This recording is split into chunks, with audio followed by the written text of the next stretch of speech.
All right, tonight we're taking an in-depth look at the global supply chain crisis and why there are so many snags in the chain. CBS's Carter Evans and Ramy Inocencio teamed up to track goods on their long trip from China to the U.S. So we begin across the globe with Ramy Inocencio in Hong Kong. Hi, Ramy.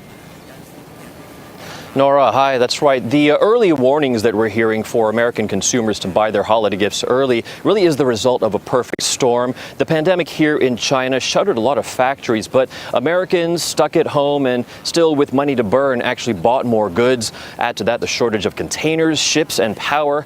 That's both electrical and man-made. The manufacturing metropolis of Guangzhou, China, is where these high-performance speakers began their long journey to the United States. On a good day, workers here build and box up 2,000 speakers, as long as the electricity is on.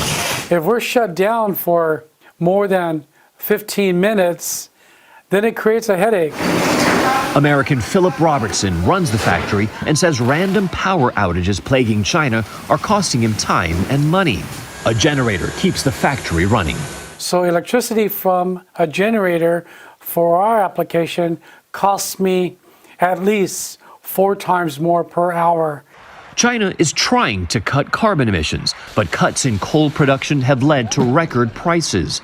Utility companies are not allowed to raise their fees to match. Since they can't make money, they stop making electricity. By the time Richardson's speakers finally leave the factory and head to a Chinese port, there's a different power problem: manpower. For every 2 weeks on the job, dock workers spend 3 weeks off, in quarantine. They can be exposed to the COVID virus coming in through the supply chain. So that's what China is worried about. One of the world's busiest cargo terminals is right there in mainland China. It's called Yantian, and it is so important to U.S.-China trade. That's because about a quarter of all the goods the U.S. buys from China gets processed through this one port. After a 2-week journey across the Pacific, most container ships end up here. I'm Carter Evans at the Port of Los Angeles. When they finally dock and unload, the containers are stacked as far as the eye can see, waiting several days for trucks and trains to carry them across the country. By the time those speakers from China finally land at Alto Music in Middletown, New York. So all this stuff comes from Phil's factory? Yep. Months have passed, and CEO John Haber says he's paying a hefty premium for shipping. Now it costs like $25,000 and takes 90 days. So it takes longer and it costs like 5 times as much. That's what a bargain. That's unbelievable. These tiny electronic components are critical for another one of Haber's products. This is more valuable than gold to us. But due to shortages overseas, I'm sending them to China so they can make my products. And send it back to you. Exactly. That sounds crazy. It's nuts.